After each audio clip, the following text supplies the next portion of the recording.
Ayan po mga kaparamer, ang ulam po namin ngayon is ubod. Sarap. Ginataang ubod na bangot po ng sardinas and then nilagyan ko po ng tinapa. Ayan o. Kain po tayo mga kaparamer. Sarap niyan. Lutong ano lang po. Lutong basic lang. Lutong bahay. Ayan po. Kain tayo.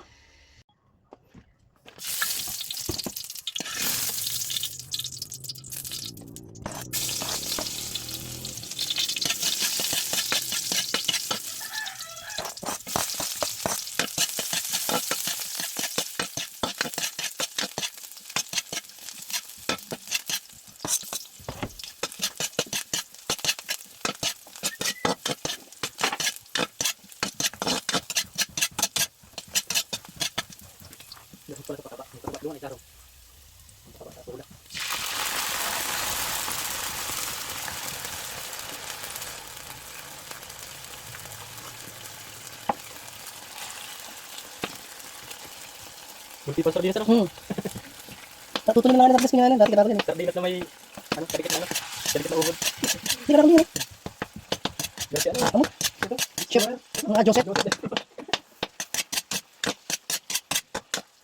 Ay mga kaparamer, di na ako mag-alaga. Niluto na lang din po ako. Kung may Kuya Jay, may Kuya G. May Kuya J. Kuya G. Hindi, Uncle G na ako eh. May sira na naman tayo, Uncle G na eh. Uncle G, yan si kaparamer. Mahala na kayo. Ayan, sarap ng amoy mga kaparamer. Taas ang ano yan. Ayan o, kumukulo. Ayan, narin gulay. Sarap nito mga kaparamer. Subukan kumakain sa ganito. Ayan, ano pa magluto ng ano.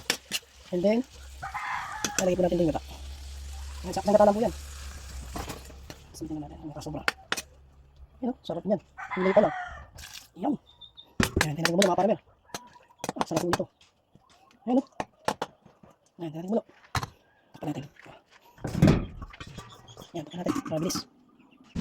Ayun o, sarap na ito mga kaparamer. Nakaikimpla. Asin na, tsaka magic ano. Magic pampasarap. Ayan, nalagyan natin lagi. Nasa kamay ko po yung magic eh. Nasa kamay ko siya. Ayun na, nasa kamay ko na. Yung sa kinaw na eh. Nasa kamay ko na ngayon ang magic. Ayun o. Nalagyan natin yung sili natin. Ayan. Ayan. Lagyan ko mga kaparamer. Dami. Yan, simple lang po tayong biluto mga kaparamer. Basic lang. Ito naman lasa kahit pa. Masabi naman natin talaga masarap. Luto na lang, lutong bukid. Hanap natin. Sarap. Quality. Lagyan natin na tak. Ayan, tak. Baka naman. Ang dami yung nagagawin. Hindi naman. Ano yan? Gusto niyan. Hindi lang. So, yung nagkaminas, lagay kayo ng toyo patis. Sabi niya. Hanap. Awalawin natin. Natin yung mulay. Sarap. Gusto po.